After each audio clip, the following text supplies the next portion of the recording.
Lighting up a new song, doing this so wrong. She throwing me her thong, I'm getting in my mode. Where you go so far? What's good, gang? It's your boy Young Rome, and I'm back with another video. Today we're gonna be talking about parasocial relationships. Alright, let me tell you something that the internet doesn't talk about enough. Right now, millions of people believe that their favorite streamers, YouTubers, TikTokers, and rappers are their best friends. Like, they really know them. So basically, we're watching these people in real time, so you start to feel like you know the person. I'm not even joking. Your brain literally tricks you into thinking you do know them. And psychologists, they literally give it a name, and it's called parasocial relationship. A parasocial relationship. So it's a one-sided bond that has an emotional bond individuals develop with media figures, celebrities. These relationships are often triggered by consumption of TV, social media, live streams, where viewers feel the sensitivity of intimacy, friendship, or familiarity with the persona or the person. Alright, bet. So here is one of the biggest streamers, Kai Cenat, talking about parasocial relationships.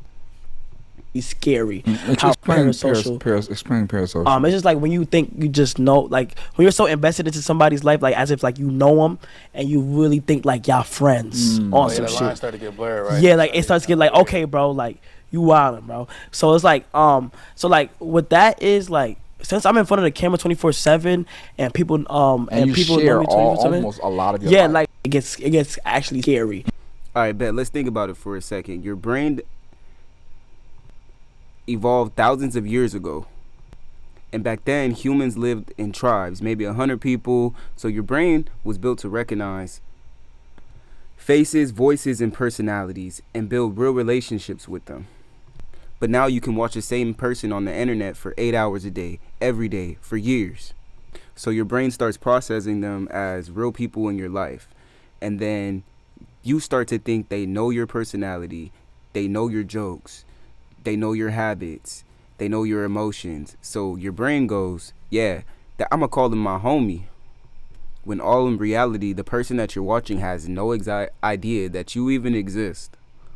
I swear, being famous is hard, because if you get caught out in public and then these people swear that they know you, stuff like this happens, and what are you supposed to do? Fan just leaked Kai's location.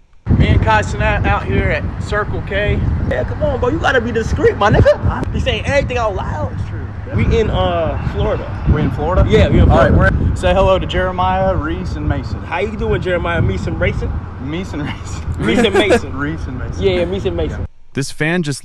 So really and truly, all streaming did was made this worse. It made it seem like, oh, when you meet this person, you know them, and then you expose, like he said, only 3 of my friends are gonna see this, but little did he know it's gonna go all over the internet. And Kai was pretty much right about that, because you know, the PNB Rock situation, the X situation, there's a lot of rappers, and I know Kai's not a rapper, but he's still a celebrity, that ended up passing away because people would drop their low. What you got? You got chick? Appreciate it. Where are you, Gaga? Just on the work. Yeah, because this one little.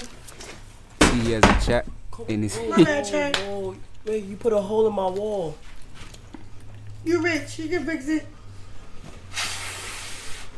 God, you just put a hole in my wall. What's that right there? That's a video here? That's for it. So streaming made everything feel more comfortable. You start feeling like you're really there in the room. It made it 10 times stronger, because streamers can directly talk to the viewers and say things like, I love you, chat. Chat, we're family. Chat, we're locked in. So imagine someone doing that for every day for 3 years. Your brain starts slowly believing you're part of their life. So that's why people feel emotionally connected to streamers. But in psychology, this is one of the strongest parasocial engineers ever created. Now, that's where things get interesting, because the internet doesn't just entertain you. It chemically rewires you. Every notification, every clip, every funny moment, your brain releases the dopamine. So That's the same chemical involved in gambling, video games, and drugs. Brain neurotransmitter. Dopamine. Dopamine is often considered a pleasure molecule, but that's not quite what it does. Dopamine is what makes us desire things, and it's that desire that gives us the motivation to get up and do stuff. If you're not sure how powerful dopamine is, let me introduce you to a few experiments neuroscientists did on rats. The researchers implanted electrodes in the brains of rats. Whenever the rat pulled a lever, the researchers stimulated the rat's reward system in the brain. The result was that the rats developed a craving so strong they kept pulling the lever over and over for hours. The rats would refuse to eat or even sleep. They would just keep pressing the lever until they would drop from exhaustion.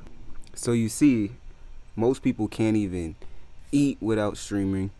People can't even eat without entertainment. And if you just keep pulling the lever, are you the rat?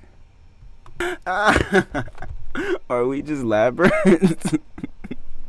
But then your brain starts chasing the dopamine hit. And when the dopamine comes from watching a specific creator, your brain links that to a reward. And then which strengthens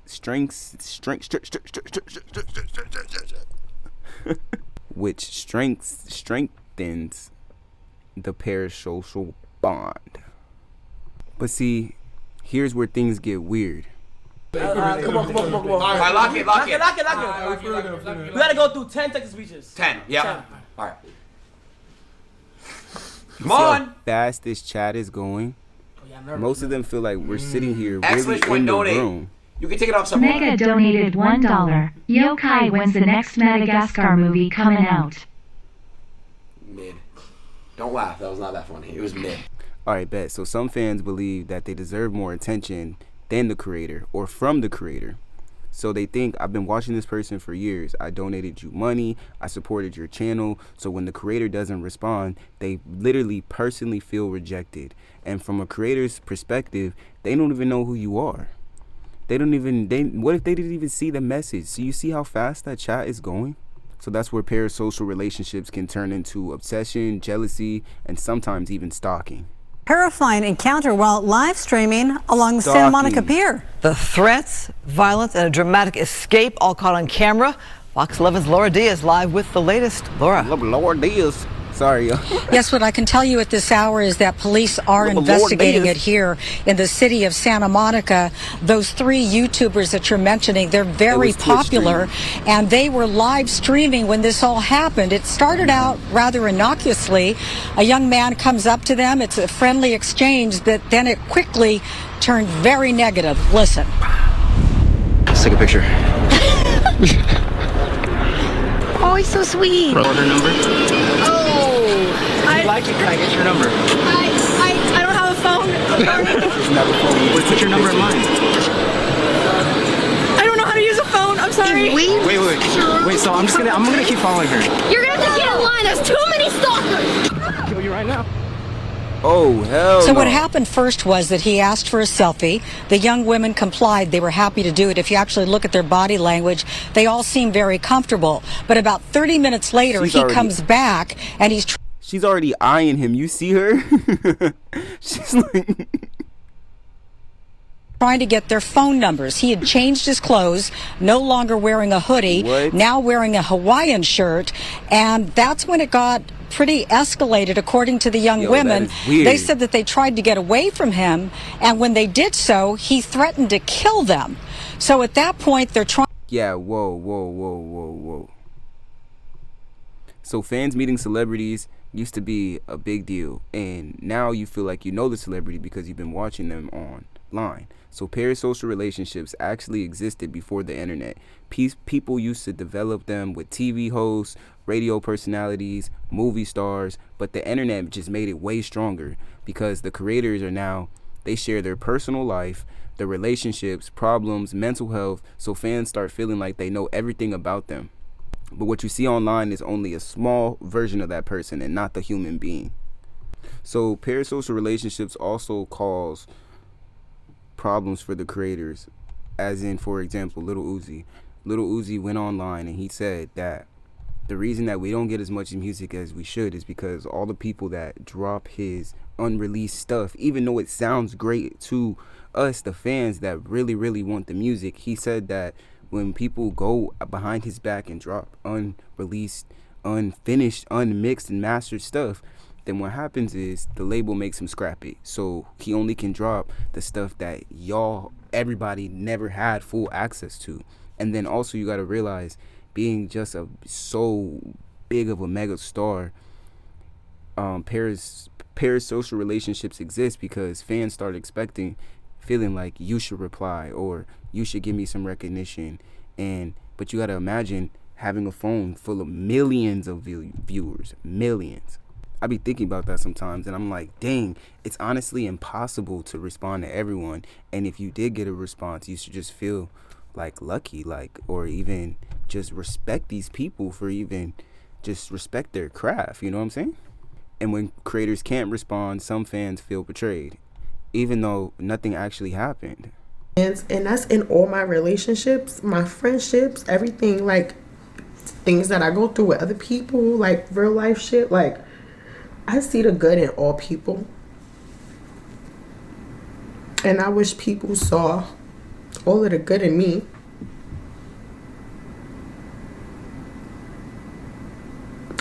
I don't understand why I'm outcasted the way I am. I'm not a troublemaker. Yeah, I play. But don't we all play? Don't we? So if this is out of context for you, it's Zoe Spencer talking about how she was supposed to be on Streamer University and she just feels like she was supposed to be there and she didn't get casted, whatever. But you got to realize, when one door closes, 10,000 more of them open. So even though this is just for the context of the video, this is real life. You see how bad it's affecting all do her. The same thing. It's like, man. So why am I treated so differently? But imagine if you had the opportunity to be in one of the biggest things online and you didn't get invited, then I understand. I get it. So look, parasocial relationships aren't always bad. They can build a community, they can inspire people, they can motivate people. But the moment someone starts believing this creator is part of my real life, that's when things get dangerous. Because the truth is simple. You always can enjoy the content or enjoy the creator. You can even feel connected with their message that they're bringing. But remember something very, very, very important. You don't actually know them. They actually don't know you. And that's okay. I hope you enjoyed parasocial relationships. And yeah, man, I've been going back to back to back. I've been going hard, man. If you haven't seen the other videos, I hope you really like them. And it's your boy Young Rome. You know, I'm going to catch you in the who? In the where? In the who? I'm going to catch you in the next one. Peace. Wrong. You've been all alone. With a brand new face and a brand new waist and a brand new coupe on a brand new day with some brand new racks, and I can't